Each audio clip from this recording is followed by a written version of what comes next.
यदि tan a बराबर √3/2 तब sin a plus cos a का हमें मान ज्ञात करना है।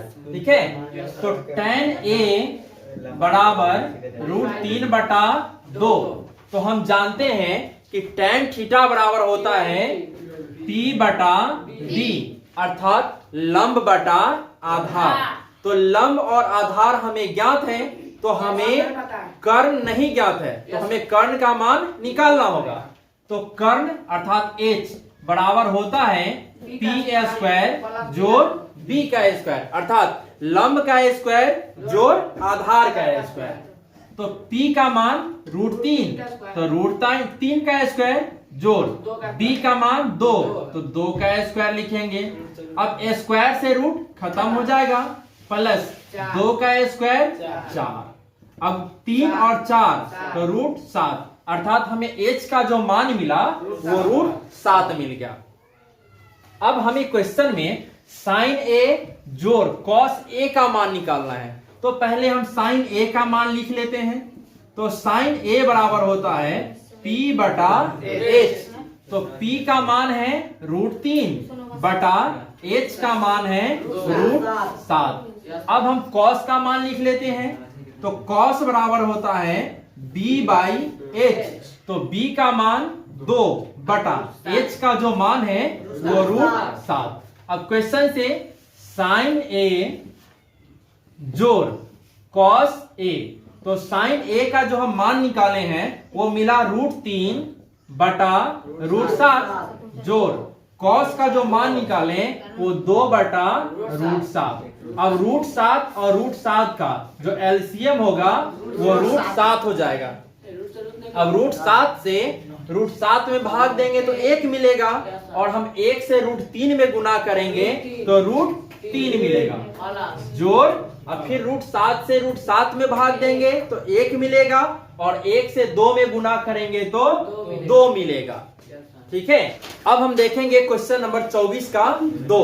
क्वेश्चन कहता है यदि sin थीटा बराबर √3 cos थीटा, sin थीटा बराबर √3 cos थीटा, तब cos theta minus sin theta का हमें मान ज्ञात करना है। तो हम इसे sin थीटा बटा cos थीटा लिख सकते हैं, और बराबर में √3। अब sin थीटा बराबर cos थीटा होता है tan थीटा, तो tan थीटा बराबर √3, और हम जानते हैं किसी भी संख्या के हर में एक छिपा रहता है, तो हम यहाँ 1 लिख लिए। अब हम जानते हैं कि tan थीटा बराबर लंब बटा आधार होता है, अर्थात p/b, तो हमें p और b अर्थात लंब और आधार ज्ञात है, तो हमें कर्ण नहीं मालूम है, तो हम यहाँ क्या करेंगे, कर्ण का मान निकालेंगे, अर्थात h बराबर होता है p² जोड़ b का स्क्वायर। अब p का मान √3, तो √3 का स्क्वायर जोड़ b का मान 1, तो 1 का स्क्वायर। अब स्क्वायर से रूट खत्म हो जाएगा, तो मिलेगा 3 जोड़ 1 का स्क्वायर 1 होगा, तो 3 में 1 जोड़ेंगे तो 4, और 4 का जो वर्गमूल होगा वो 2 होगा। हमें p का मान मिला √3, b का मान मिला 1, और h का मान मिला 2। हमें मान निकालना है cos theta minus sin theta का, तो हम इन सभी मान की सहायता से cos थीटा का मान लिख लेते हैं। तो cos थीटा बराबर होता है b/h, तो b का मान 1 बटा h का जो मान मिला वो 2, और sin थीटा बराबर होता है p/h, तो p का जो मान है √3 बटा h का मान 2।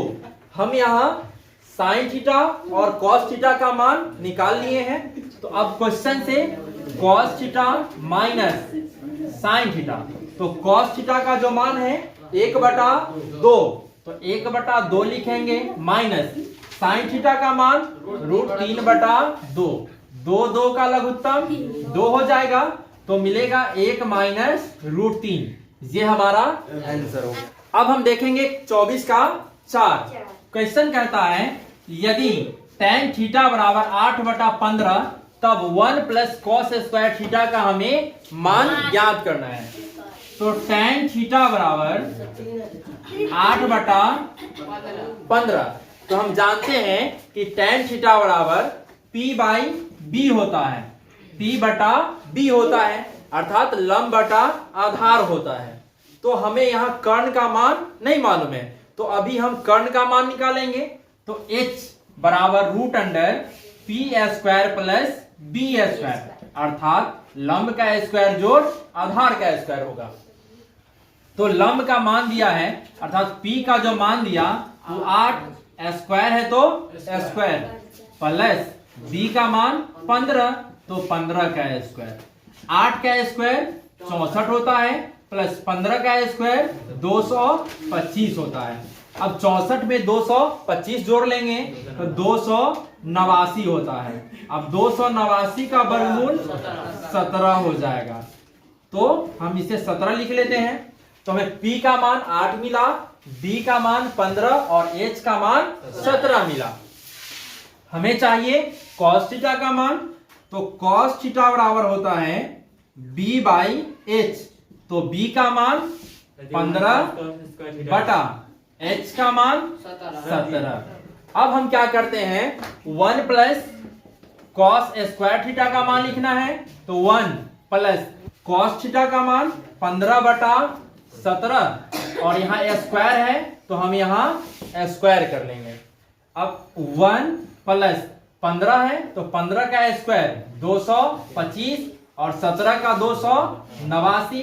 यहाँ हम बटा में 1 मान लिए। अब 1 और 289 का जो लघुत्तम होगा वो 289 हो जाएगा, और 1 से भाग देंगे 289 में तो मिलेगा 289, और जब 1 में गुना करेंगे तो ये 289 होगा।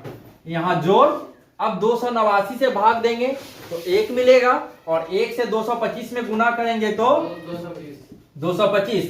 अब हम इसे जोड़ लेते हैं। 9 5 14 के 4 हासिल 1, 10 11 के हासिल 1, और ये हो जाएगा 5, 289। ये हमारा आंसर हो गया।